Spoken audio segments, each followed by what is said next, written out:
Well, good morning, and I want to thank all of you for being here today. What I want to do is just kind of give a quick oversight of where we are in the events that happened on Saturday in our city that resulted in a homicide. Several individuals that were taken to the hospital as a result of being struck by firearm, being struck as a result of several shootings, and then give some updates and kind of the next steps of where we're going. So just bear with me. We're still not even 48 hours into this incident. Incidents that are all linked together, but I think it's important for our residents, our citizens, our community to kind of have an understanding of where we're at, what we know at this point, and then the steps that we're going as we move forward. Okay, so I'm just going to kind of walk through the steps, and then I'll at the end I'll take a few questions, and we'll go from there. All right. So on Saturday, approximately around 3:30 in the afternoon, officers received a phone call of shots fired in the 100 block of Otis Street. Officers responded there at a gas station beside a car wash. When they arrived, they found an adult female. Her name is Chandra Eason. She suffered gunshot wounds and was pronounced dead at the scene. We had several witnesses and good video footage of that incident. Citizens came forward. They stayed at the scene. They came forward and gave officers excellent information. We were able to get a good physical description, a license plate of that vehicle, and through the quick detective work, the officers that arrived and set up that scene, interviewed those witnesses. We were able to determine our suspect. His name is Jerome Uzzle. He is also in his early 30s. They were married. He got into a vehicle and fled to an address that we were able to locate in the 700 block of Peninsula Drive. Chief Randall and other officers responded to that scene and set up a perimeter, while myself and Chief Grinstead stayed at the scene with our homicide detectives and the officers as we dealt with witnesses in coordinating the homicide scene. The vehicle that he fled in was parked in front of his address there on Peninsula Drive. So again, we set up a perimeter. Chief Grinstead called and activated the SWAT team. They began responding, but we did have a very good perimeter set up at that location. A picture of Mr. Uzzle was sent out to all officers. We were able to obtain a photograph of him. We sent that out to all officers and what we'd had and what had occurred. As the perimeter was set up, about 2 hours later, so about a little around 5:30, Officer Robert Stewart was in his vehicle, sort of at the rear part of the perimeter with a ride-along.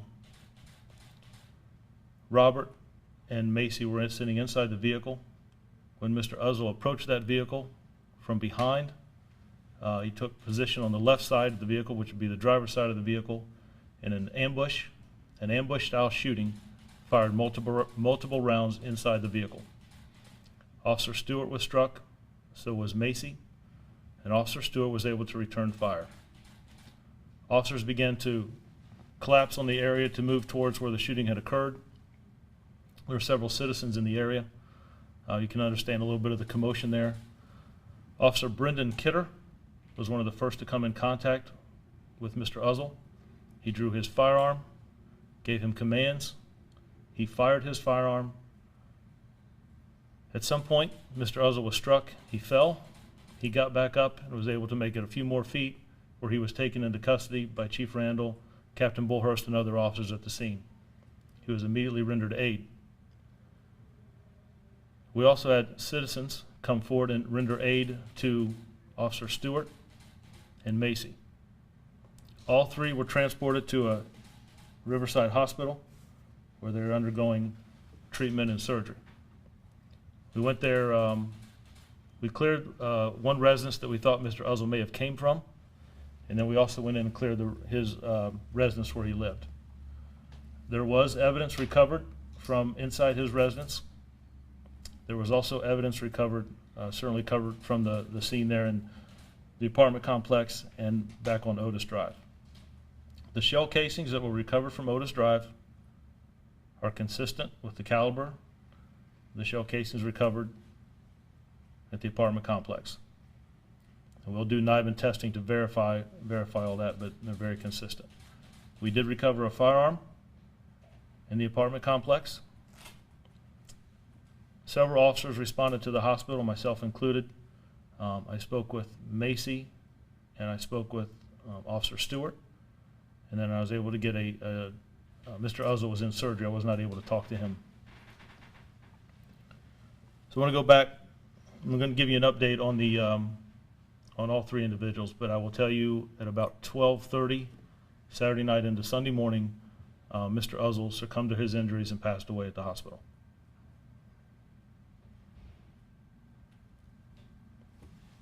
This morning, I spoke to Mrs. Jordan, that's Sharonda's mother. We had a very good conversation. I told her that I was sorry for her loss.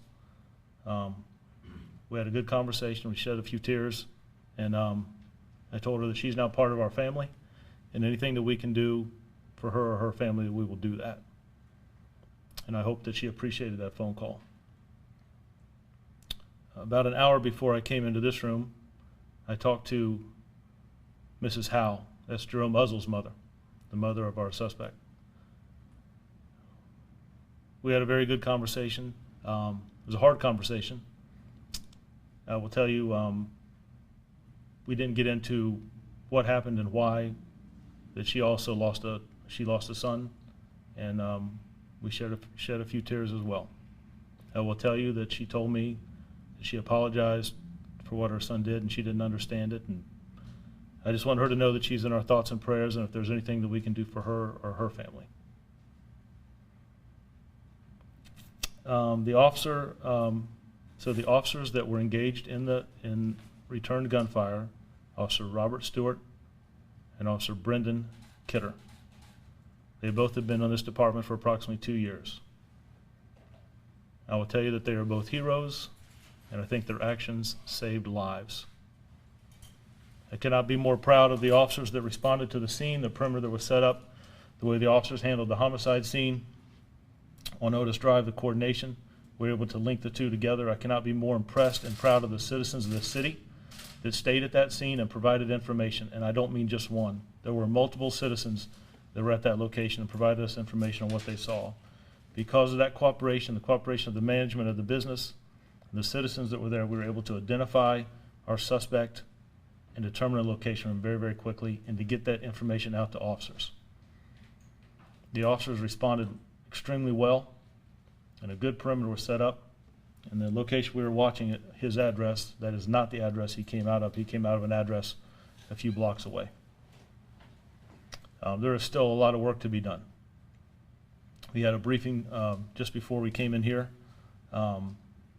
This case will now be investigated by the Homicide Division, the Internal Affairs Division, the Commonwealth Attorney's Office, the State Lab in Norfolk, and our forensic technicians. There's a lot of interviews to be done.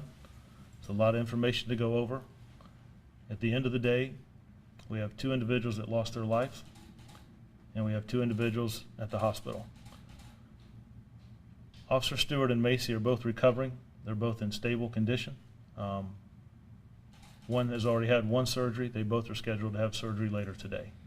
I have met with both of them, not only Saturday. I went to see them yesterday, and myself and the rest of the command staff, Chief Hudgens, Chief Grinstead, and Chief Randall went to see them today.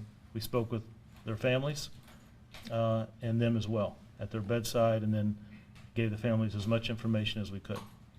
They are both in good spirits, and what impresses me the most is they both had the same comment.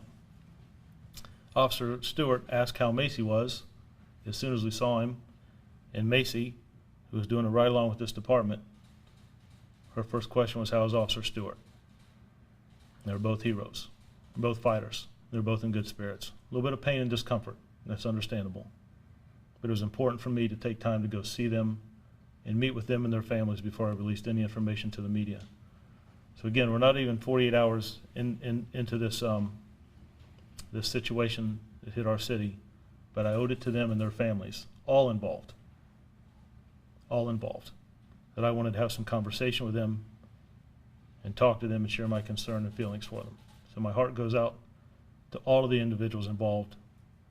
But right now I'm focused on the 2 that are at the hospital and their treatment, their surgery, and their improvement, getting better. I want to thank, we got a tremendous amount of support from our city manager, assistant city manager have called. We've kept them updated. The mayor has called. I talked to him the day of the scene. We had a conversation this morning, offered his support, anything that he needed. I talked with Howard Gwynn on Saturday, our Commonwealth attorney, and I met with him in a briefing that we had this morning. We had a few words just before I stepped in here. Fire Chief Johnson, the fire department, but also there was medics, and I wish I knew their name, but they came to us right away, and they had Macy and Officer Stewart in their ambulance. And before they left, they told us they would take care of them. And they did a great job. They kept us informed, and they did the transport, and then they actually came back and gave us updates. And I appreciate the relationship that we have with the fire department and the work that they did. So as we move forward, we talked a little bit about, you know what, I would be remiss. I've had numerous calls all weekend long from citizens, not only on the phone, but just interacting in the neighborhood, coming up to officers. Chief Grinstead and myself, before we left that scene, there was a large group of citizens that were in the neighborhood of what just happened here. We spent some time talking to them briefly, as much as we could. I appreciate the support that we got from the individuals who live in that apartment complex. They came up and they asked what was going on, and they understood it was a large crime scene, and we were there for a while. But they've been very supportive. This community has been very supportive, and I appreciate that. It's a great relationship we have in this city, from our administration, from our citizens, our churches. I've talked to several pastors over the last 2 days. They've just offered up prayers and support and anything that they can do. For the men and women who work in this organization, both sworn and civilian, this is I think this incident, and some that we've seen, but especially on Saturday, it highlights some of the dangers that we face every day in law enforcement, in this career, this field.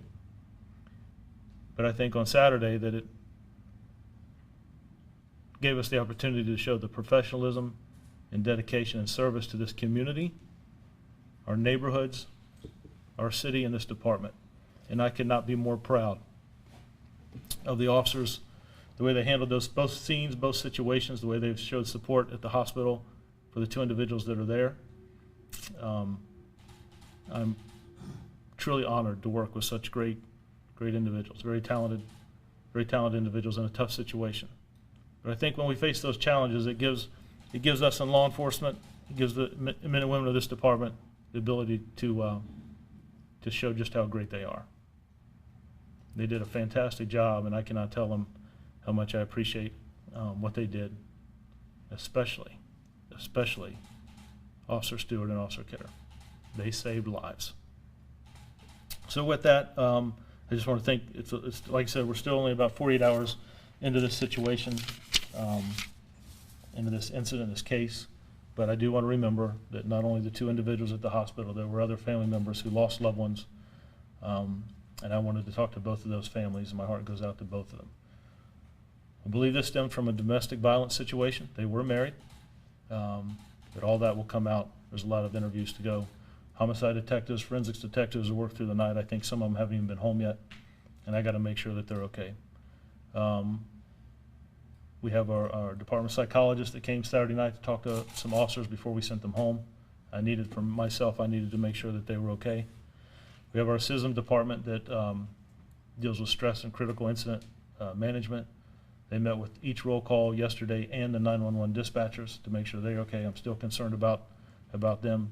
We sent an immediate text message out to our officers so they knew that there had been an officer-involved shooting and that Officer Stewart was okay. I wanted to calm that situation down and calm tensions down, feeling of not knowing what's going on. I think that communication is important.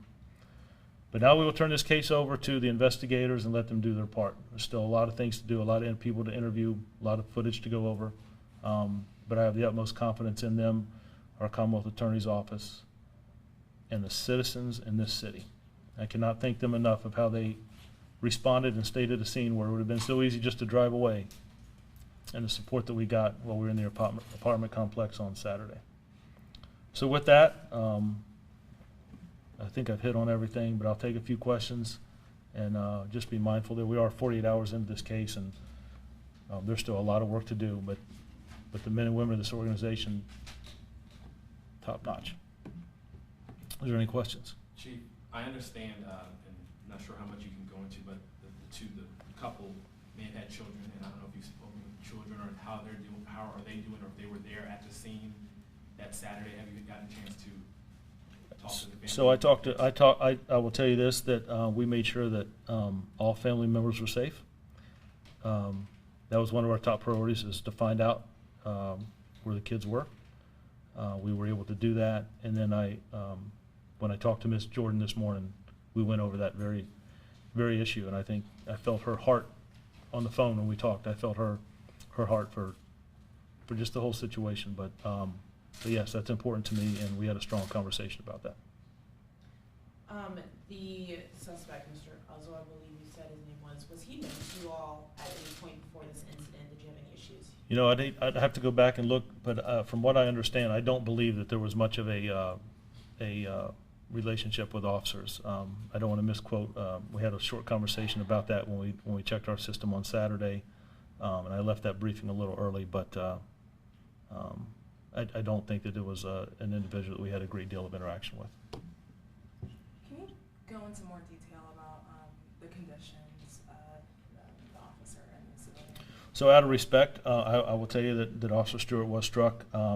He is not, his wounds are not considered life-threatening. Let me tell you, he is a good officer. He's in good spirits. And like I said, he's going to undergo he'll undergo his first surgery later today. Expect a full recovery, but I don't want to go too much into that with the medical side. And then Macy had one surgery already. She has another one scheduled for today. We all were at her bedside. I was able to, like I said, I went in to see her, and I put my hand in her hand. We held hands, and we talked. And the first thing she asked me was, how was Officer Stewart? And that, Chief Hudgens, I think, said it best. That really shows her character right there. She is a fighter. She's going to pull through, but she's going to have a couple surgeries. Can you say why this person was riding along? So we departments across our country, and Newport News included, have a ride along programs. It is for individuals who want to kind of experience and see what it's like in law enforcement. In fact, those individuals that want to join our department, we encourage them to do a ride along so they get the feel of, is this something they would like to do? I remember when I did mine 27 years ago, and how I felt in that exposure. So I don't want to go too much into Macy. I will just say that it was something she had been looking forward to, and this was just a very, very unfortunate incident. And I want to stress again that this wasn't a situation when our suspect came to that vehicle. It wasn't a situation where there was a standoff and engagement. This was an ambush-style shooting that approached that vehicle from a blind side, fired multiple rounds inside that vehicle, and by the grace of God, both of those are still with us today. Can you talk more about the ride-along? Are you looking at that program from a safety perspective going forward? We certainly we reevaluate just about everything we do. We have policies that every year we're updating and re-going over. I asked them to pull the policies so we could go through it today. We've been doing ride-alongs in this department well over 30 years. I have heard of some ride-alongs, not here, but in other departments where there may be a traffic accident where someone may be injured. But it's an individual, they apply. We do a background check on that process, and if it's something that they want to do, we sign a waiver and they ride along with us to kind of get an idea. Some do a whole shift, some just do a little bit of time. And again, it's one of the things that we use to, we encourage individuals if they want to join this department or any department. I think it's important that they get to see. Matter of fact, I talked to the mayor, and he had said just a while back that he was considering doing a ride along with it a little bit to come out and ride with some officers. So this is just an unfortunate incident that it could occur, and I think without going into the case and some of the evidence that we have, I think Mr. Uzzo was determined to do what he did, and I don't want to go much further into that. Could you say and spell his name so we? We're going to send out a release afterwards. I don't want to get it wrong. I know it's Jerome Uzzo, and he was in his early to mid 30s, but we'll send that out with all the correct spelling with Chandra and Uzzo and the officers' names. Chief, real quick, I know I've talked with you before in the past about domestic violence in the city, and you all obviously working every day to try to combat that. Yep. now after this latest incident, looking at, Were individuals that, maybe neighbors, people that you work with to tell signs, but it is a concern for me. I just had a conversation with Mr. Gwynn before I walked in here about that same topic. I can tell you one of the things that we're doing here in Newport News is we are going to bring in a domestic violence coordinator, a civilian, to work along with our special victims unit and our community youth and outreach. We already have domestic violence advocates in the Commonwealth Attorney's Office after a case has happened. I have got to try to do more. I believe this department has to do more. There has to be a bigger push from us to address some of those social issues, and I want to do it from a proactive approach.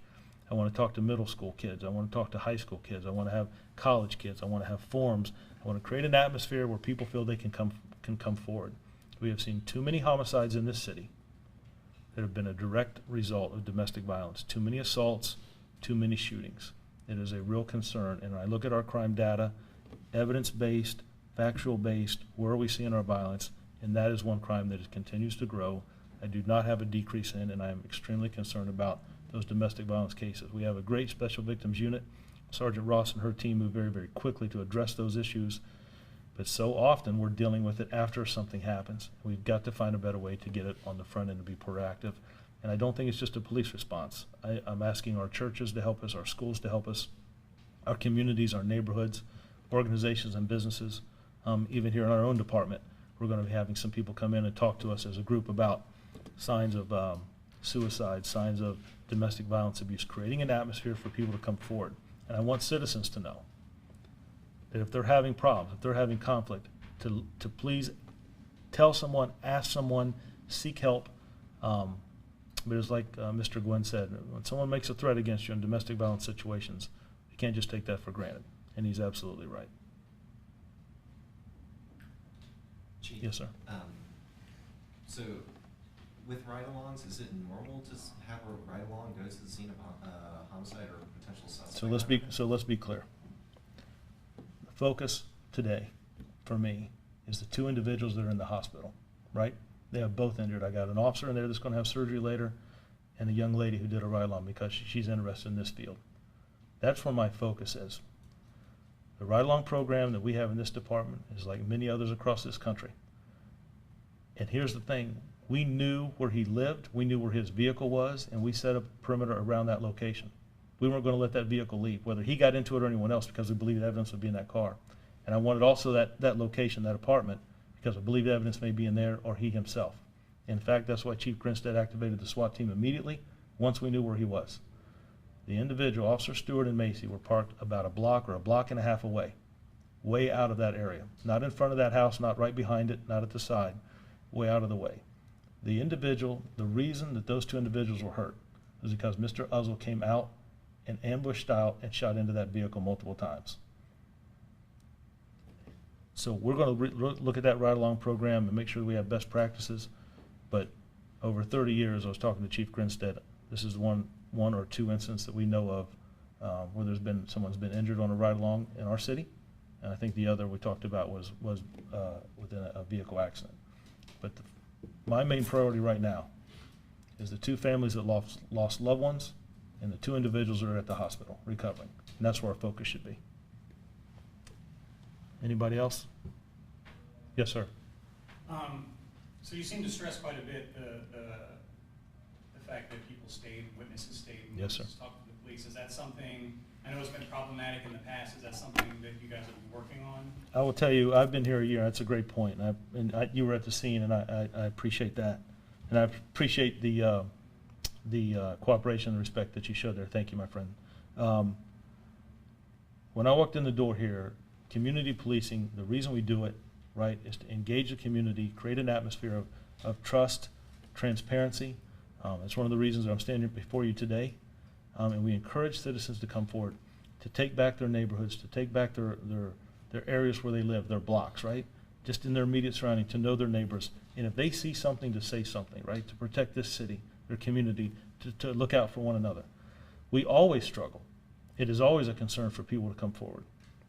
When I talk to the detectives on some of the scenes that we've had where the sergeants, lieutenant, Captain Hardy will tell me we had numerous people around, but nobody wants to come forward. And I understand that perception of fear. But in this situation, in this case, there were multiple people that stayed and came forward. There were some that helped us out with video, the management of that business, individuals that were there that could have very easily driven off. They stayed, and they made sure that we had their information. And even after we talked to them, they stayed and asked, is there anything more we can do? The reason we were able to locate and identify this individual so quickly is a direct result of the response that those officers had at that scene and the interaction with the citizens that were there, that did not leave. And I cannot thank this community enough. But I don't want to just say just this scene. I have seen over the last 12, 13 months that I've been here, more and more citizens are coming forward. I believe, I've talked to one of our local pastors, and he would agree with me. He brought it up, that the reason we're seeing some of our cases solved so quickly is because citizens are getting involved. The double murder that we had just a few weeks ago was a direct result in citizens coming forward. We were able to stop that individual 2 blocks away from where that situation happened. That is so vital. And it sends a message to the criminal element, or those that would be out there that want to prey on others, that citizens are not going to tolerate that type of violence in our communities. And I just encourage citizens in any situation, whether you think it's a crime or not, to call us and let us investigate it. I would rather knock on a door and it be families having fun and a good time than to come back later and have to be stringing up crime scene tape. Those individuals that stayed and provided us with information, they're the ones, I think they're heroes. They saved lives. And they led to a direct result of how quick we responded and were able to get to that scene and locate Mr. Uzzle. Anybody else? I want to appreciate you all for coming today and taking the time. And again, we're 48 hours, not even 48 hours into this. Detectives are still working around the clock. They've done some amazing work. Our forensic technicians processing that scene. It was a large scene. To have multiple scenes where you have a homicide, 2 entries that are being made, photographs, aerial photos. We use some of our technology to do that. Surrounding a location, an officer-involved shooting, a young girl who's interested in law enforcement, and they're both in good spirits. They both have strong families, and being able to interact with them, my heart goes out to them. My heart goes out to those that lost loved ones as a result of these 2 incidents. But I cannot thank this community and the support that we have seen from our citizens, our churches, our businesses. I want to thank the mayor and Cindy Roth, Bo Clayton, our assistant city manager. I've been in contact with them throughout the last 48 hours, and they have tremendous support. And the men and women who work in this organization, they do the work behind the scenes. They responded to that situation, both scenes, how much support. I think the hospital staff's getting a little frustrated with us for all the officers that are showing up, and I think somebody even got some food snuck in today. I got to go back and check into that.